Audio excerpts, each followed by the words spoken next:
Hello, good morning mga awesome kachits. Hello.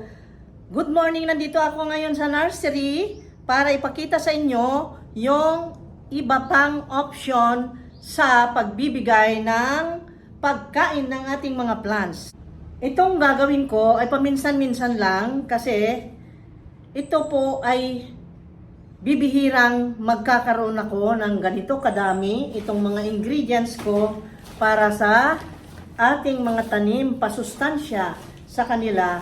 Dahil nga mahal natin sila, ay bigyan natin sila ng masustansyang pagkain para rin tayo, di ba? Paminsan-minsan tayo, gusto natin ang family natin kumain ng masarap, kaya tayo nagluluto ng mga iba't ibang pagkain, lalo pag special occasion, katulad ng birthday, yan, binyag, di ba? O celebration ng mga kapanalunan, mga championship, ay nagluluto tayo ng special na pagkain. Parang ganito rin na itong mga tanim, pag may time tayo, katulad ngayon, today is Sunday, meron akong time at meron akong naipon na ipapakain sa kanila. Ipapakita ko sa inyo para may share ko at baka gusto nyo ring tularan dahil napansin ko pag binibigyan ko ang mga plants ko ng ganito, sila po ay masaya at hindi nyo alam, ang plants kahit hindi makapagsalita, masaya yan pagka nahahaplos-haplos mo, kinakantahan mo, kinakausap ko, para akong siraulo, minsan dito mag-isa. Pasensya kayo guys kung makita nyo yung sweat ko kasi hindi ako robot, ha? Okay? At tingnan nyo naman ang headband ko. Kanina pa ako nagpapapawis dahil bukod pa sa exercise, diretso ako dito. Pagkatapos ng exercise, diretso ako dito. So, mapunta tayo dun sa sinasabi ko. Papakita ko sa inyo yung mga ingredients. Ang ganda naman ng background ko. Yung background ko ay nakita nyo na yung mga gamit ko. Ayan, kasi nandito ako para sa kanila. Ngayon, dito sa nursery, nakaupo akong ganyan. Makita. Ganyan ang itsura ko ngayon. Nakikipag-usap sa inyo. Dahil nandito ito, gusto ko kasi pagka nagdikdik ako ay dito sa sahig. Okay? Kasi kung dito sa table, magkalampag yung aking table na plastic. So, ito, dito ipapakita ko itong ipapakain natin at ihahanda nating pagkain doon sa ating mga mahal na plants ay ito yun guys. Masusustansya. Okay? So, eto na yun. Eto na yun guys, papakita ko. So, ibaw ko ito. Ibaw ko itong ating gamit. Oh my God, may makita kayo dyan na censored ha. Eto yun guys, tsara, nakaipon ako ng marami nito. Yung mga eggshells, ang dami kong naipon. Bukod pa doon sa pinamigay ko na nung last week, ay ito yung naipon ko na naman. At ito pa. Kaya sinasabihan ko yung mga anak ko kung sino man lang pupunta sa kitchen at magluto ng egg ay ipunin. Tapos ito pa, pag nagluluto kami ng coffee ay hindi ko itinatapon yung anuhan ng coffee. 'Di ba espresso yung coffee at ipinapadaan natin sa coffee maker. Yung matitirang coffee granules na ganyan ay iniipon ko sa isang bowl na ganyan para yun ay ipapakain ko sa kanila. Okay? Hindi naman sa ipapakain na meron silang mouth, guys. Yung, syempre, alam nyo na kung saan papadaanin ang pagkain ng plants. Okay? Tingnan nyo naman ang pawis ko. Tagaktak pa rin. So, magpunas ako, guys. Wait, meron naman akong towel. Ha? Ayan. Natural lang yun kasi tao lang tayo. Ayan, Okay. So, ngayon, ang gagawin ko guys ay dikdikin ko itong eggshell. Wait, ha? Okay, here it is.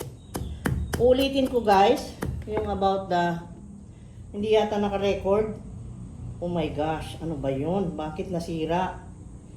Ha? Why?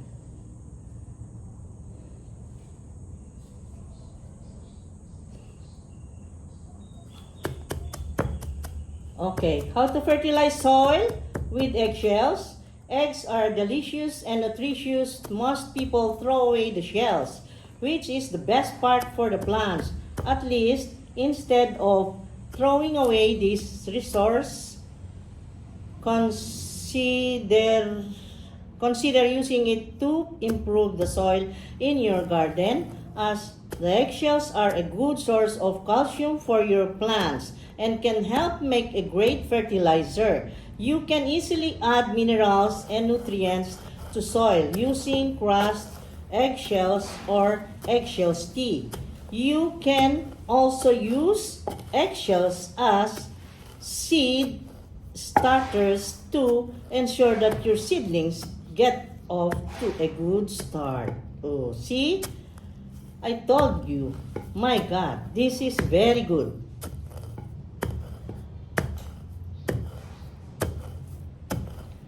Very nice. I love it. See? This is a very good source of plant nutrients. And then it is chunky. Chunky siya, oh. You see that? Ang ganda.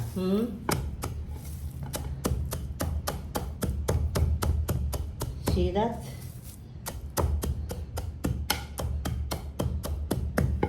That is nice. Ganon, dinidikdik-dikdik ko lang. Diba? Pag nagtatanim tayo ng mga philodendron and yung anthurium, diba? Sabi natin, kailangan chunky-chunky para sa ganon ay well-draining ang kaniyang potting mix. Ito, well-draining, sometimes instead of using na lang yung mixture natin ng perlite, ito na ang parang perlite. Pwede dahil it is chunky-chunky. Okay? Ayun. So, napaka-importanteng tip ito na naibigay ko ngayong umagang ito dahil alam ko hindi naman lahat ay alam ito. Katulad ko noon hindi ko pa alam, 'di ba? Ganun lang naman 'yan. Ayan na. Ready na siya, pero meron pang malalaki. So ayan guys. So tandaan, ito ay siya meron ng magnesium, meron ng calcium at mga nutrients pang iba na magpapatibay sa kanyang mga dahon, mga trunks, mga parts ng body ng plants. Parang pagpapatibay sa katawan ng tao, yung calcium naman natin sa katawan ng tao ay para sa buto, ngipin, buhok, ganyan, di ba? Mga nails. Ito naman ay para naman tumibay din ang kanyang tayo. So, it's done. So, it is already done. At ang tungkol naman dito sa isang ingredient natin, this is already done. That is good. And now, I have here this one. This is the coffee. You see that? Nakita nyo ba yung kanila? Parang hindi. Ayan, this is coffee. Ayan. Ang coffee naman ay magbibigay din niya ng kakaibang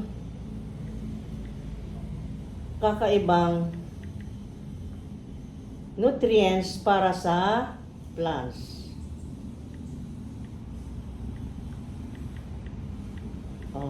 Diba?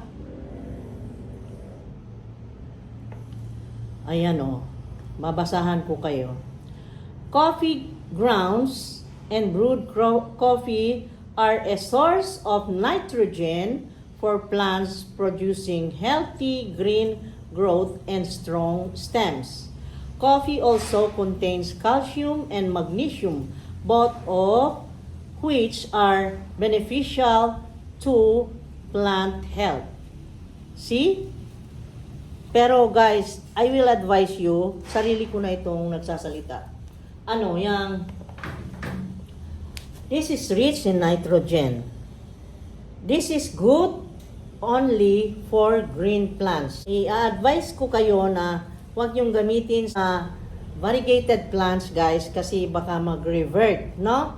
So, ingat-ingat lang.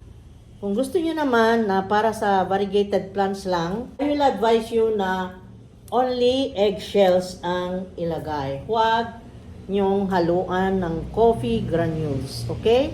So, yun guys, yun ang advice ko sa inyo at sana ay nagkaintindihan tayo at ito ay gagawin kong potting mix ngayon dahil tayo ay magpo-propagate. Okay? Ihahanda ko yung i-propagate natin, then sama-sama tayo dito sa table. At ayan guys, ang ganda ko, napawisan at kontentong-kontento at happy-happy na nandito, napaligiran ako ng mga plants ko dito. Ayan.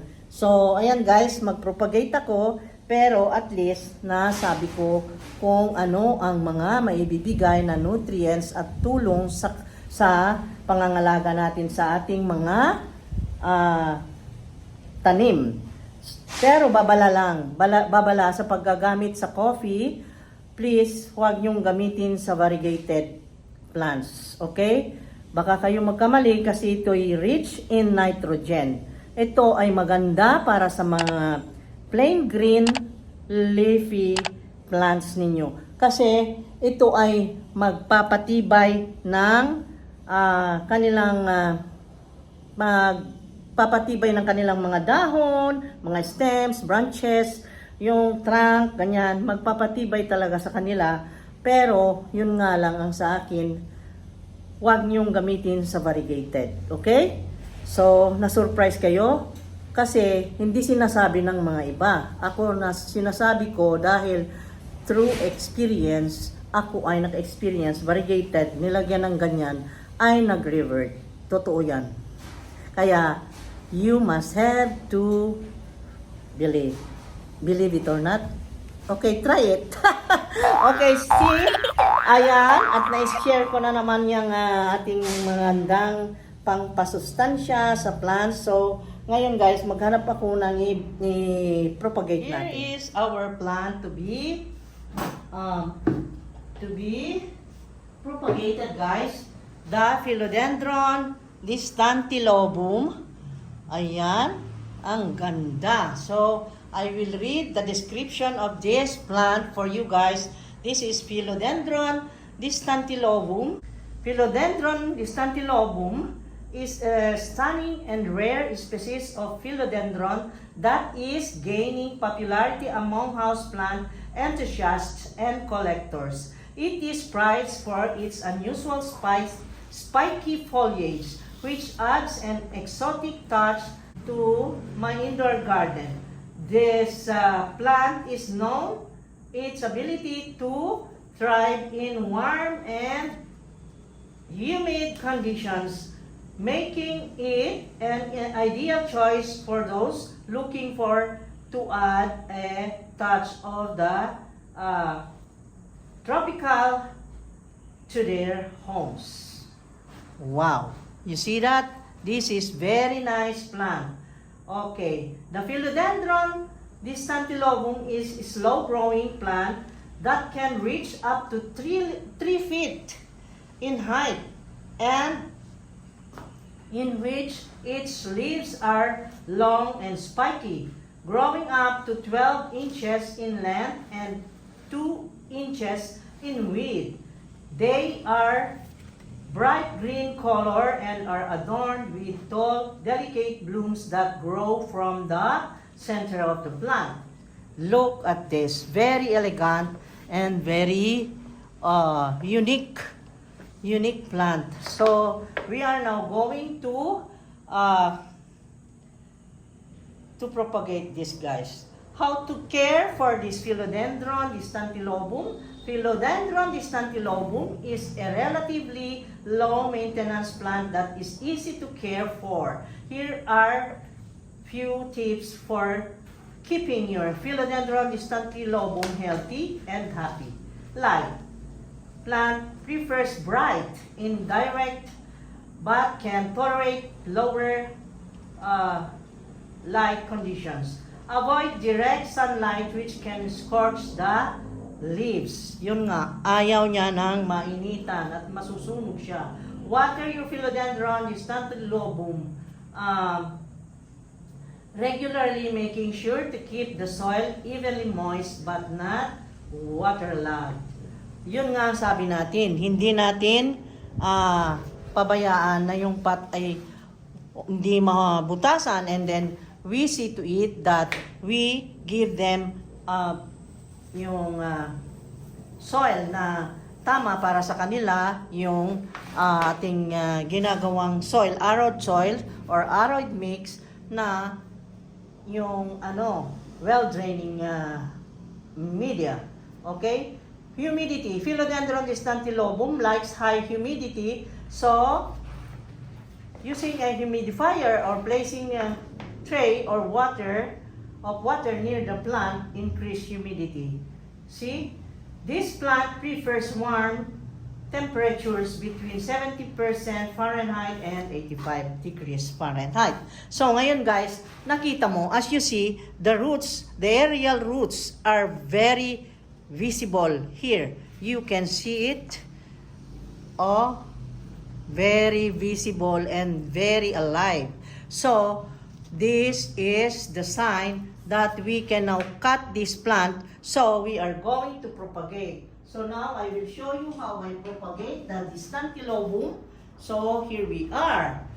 Ayan. At tayo ay mag-propagate. Guys, now, mag-propagate ako ng Distantilobum para ipakita sa inyo how I use the eggshells and the coffee granules here. The used espresso coffee. Here it is. So, now, I have also my potting mix, the rice hull, the carbonized rice hull with, how do you call it? With cow's manure na yung na bilad sa sa araw. Ano na yan? Nabilad sa dagat. Napupulot.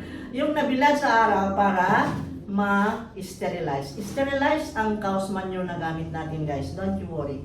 Okay? Because there are a lot of comments na kapag gumagamit ng cow's manure ay magkakaroon daw ng root rot. So, see to it that the cow's manure that you use is sterilized. That's why we are warning you guys not to use cow's manure naman yung basa pa na galing pa dun sa newly harvest na yung katatae lang ng cow ay damputin mo na. No! We don't like that. Yucky. Diba? Yan ay tuyong-tuyo. Kumbaga, makikita mo pa yung grains niya is just like yung mayroong grains ng grass. Minsan, nakikita mo dahil very dry. Okay? So now guys, I will cut now this, but first of all, I will see to it that I have the this one to seal it dry kasi ayaw natin na mag-root rot. Okay? So, ang pot, okay, the pot is here. Ito na ang pot. At what we are saying here always is that we must have to see to it that the pot is well draining. Okay, so that's why we are making holes. Binubutasan na natin like that. That's why we are warning you guys not to use yung hindi well draining na pot. Okay? Not only the media is well draining, it must also be well draining your pots, okay? Your pots must be well draining also. Ano na yung English ko? Balibaligtad. Okay, anyway. Oh, aray, ang sakit ng kamay ko. Oh my God, it's been 3 hours here working inside the nursery, ha? I am so tired now, guys. Okay, palakpakan nyo naman ako. Grabe naman, look at my face. Oh my God. How I love you guys. That's why I'm sharing all with you guys. All my sweat. Oh my God. Hard work. The hard work that does not pay. That's not pay. I don't deserve this, but anyway, I love doing it because of my plants, okay? Baka sabihin nyo, kumikita ako dito, no way. YouTube is tihik. Alam mo, hindi lang nila. Okay, I am trying hard to continue this channel even if it is already stolen and the analytics of this YouTube channel I am in is already changed. Na-lower ng views, na-lower ng subscribers. Please, share nyo naman ang video na to. And then please, subscribe dun sa mga hindi nakasubscribe. And then, don't hesitate to click that button, the subscribe button. Then next, the notification bell, because those are free to click. No fee, no charge, okay? Because there are a lot of viewers telling me, no, we don't like to subscribe because it costs. It costs us a lot. No, that is free, okay? So, doon naman sa mga generous na kind viewers ko na talagang dedicated and knows how to appreciate my work, you can also give me the super thanks for the special viewers I have here that are loyal, kind-hearted, and can contribute a half cup of coffee in a month, 30 months. You can click the membership buttons so you will be a member of Kachits. Regularly, kayo lagi-lagi ang na-prioritize sa lahat-lahat ng mga galaw dito sa Rich Chich channel. Okay? So, thank you so much, guys. I appreciate a lot. And we start now this propagation of this Tantilobum. Very beautiful, very healthy, and very lovely. Okay, now, I will cut this off now. Here, nakita nyo naman siguro, I will just come nearer. Okay, nearer. Okay, so now you can see, I think so. Okay, so eto na guys, kahit hindi nyo na makita ang mukha ko, basta makita nyo yung ginagawa ko, that is the most important thing that we, ayan, meron pang price ang kanyang pot. 17 pesos daw ang pot nito. Wow, mura ah. Saan kaya bumili? Ayan, distant Tantilobum. Okay. So now, cut it off. Cut it off. Yes. Okay. Cut it off. Ano ba kaya kung gunting na lang? Gunting para isang katan lang at hindi mahirapan. Ayoko yung matagal na ginaganon yung plant. Parang nasasaktan at iyak. Parang naririnig ko. So, just like this. 1, 2, count with me. Okay? Let's do this. Okay. 1, 2, 3. Oh, di ang bilis. Ganon. Kasi ayaw natin yung ini-slice natin ng matagal. Seal it off with this. Ito yung abo. At pwede nyo rin gamitin yung cinnamon powders. Kunin mo lang, kumuha ka lang ng konti doon sa kitchen. Okay, now, the mother plant is here. And then I will still continue to cut this. And this one. So 1, 2. Two more pots. But to show you quickly, I will just do this one for now. Okay? And for our potting mix, as I've said, we have the bunot. Yan, sa ilalim. Like that. To let that humidity remain every time we water. Kasi chunky nga, the water will drain so fast, so it will remain. Some water will remain to this coconut juice. So now, next is this one. The potting mix, we have to mix it with this nutritious chunky eggshell. Oh, see? Like that. And then, of course, the coffee. Just 3, 4. Okay. Like that. To make it nutritious.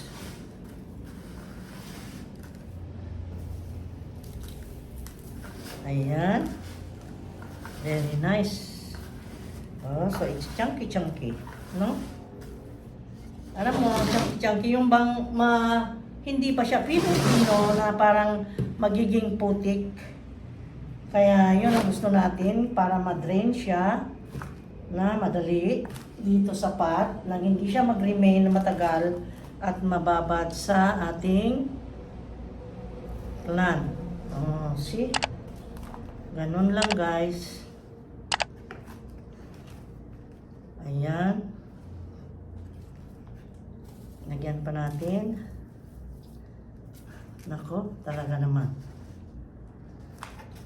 Ayan, ang ganda, no? So, it's nice. Huwag masyadong punuin. Ganyan lang.